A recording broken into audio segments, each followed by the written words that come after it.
And finally, we get to the formula for compound interest. The compound interest formula to determine the future amount or future value, this capital A, is this. The future value is the principal times 1 plus little I raised to the n power. And we're going to describe each one of these variables. P is the principal. We've already seen that. That's the initial or starting value of your money, how much you put in the bank the first time. R is what? It's not shown here, but we will need this. R is the annual interest rate, like 6% per year or 10% per year, annual interest rate. M is the number of times per year that the interest is compounded. That's the number of times your bank account is going to increase during the year. So it is possible that M would only be 1 if this is compounded annually, only once per year. I is the interest rate for each period. So I is the annual interest rate divided by the number of times per year that the interest is compounded. That's R over M. N is the entire total number of periods.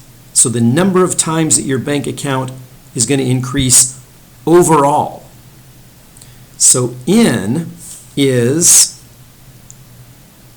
T times M. We didn't mention what T is. T is the number of years. So T is the number of years. M is the number of times per year. So if T were 10 years and M was twice per year, there would be 20 periods, 20 times that your bank account is going to increase in value. And finally, we already mentioned it, this A is the amount or future value at the end of the n compound periods. Okay, that's a lot of variables. Now let's do several examples. Okay, $5,000 is invested at 12% for 10 years. We want to find the future amount A at the end of the 10 years in multiple different ways when the interest rate is compounded annually, semi-annually, and quarterly. And so I've given us the formula right here. So first, let's label some of these numbers. What does 5,000 represent? What variable in this formula? Well, it's the capital P. That's the initial amount invested. What is the 12%? Well, it's not in this formula, but that's the annual interest rate. So R is 0.12, 12%.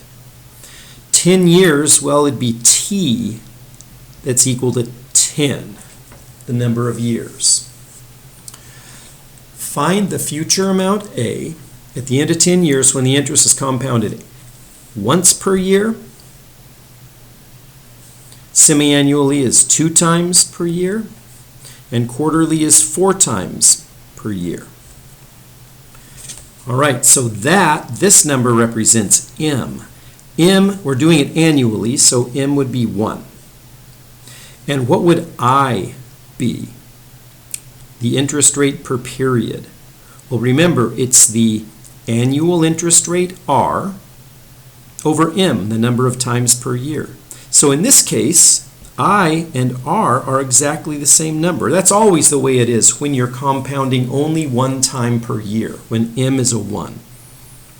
And the total number of compound periods would be the same as the number of years, because it's only once per year. So in this case, N would be just T, the number of years.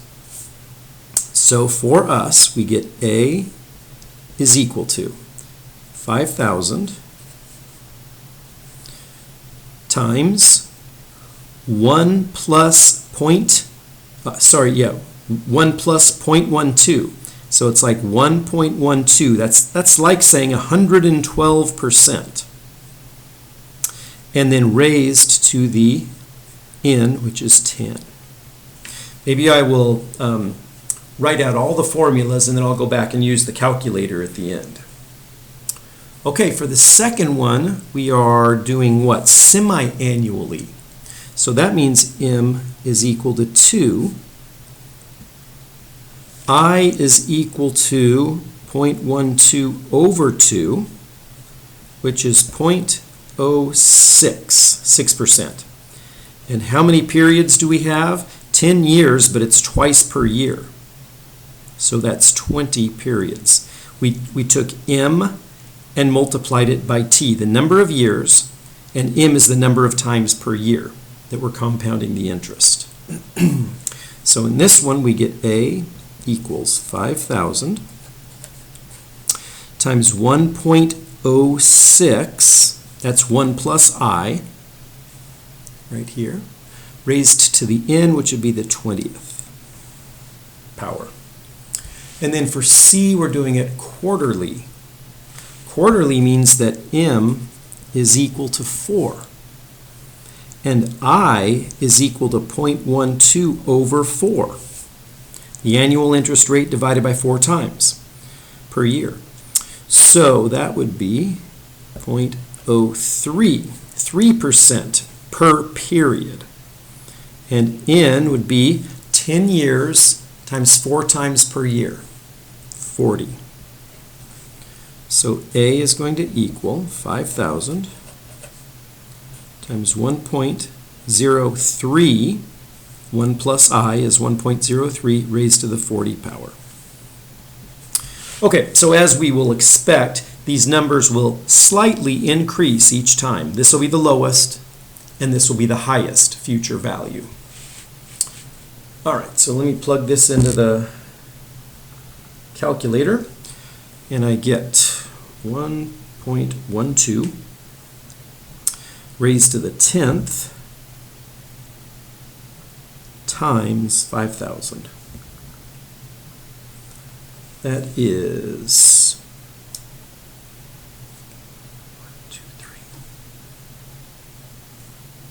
15529.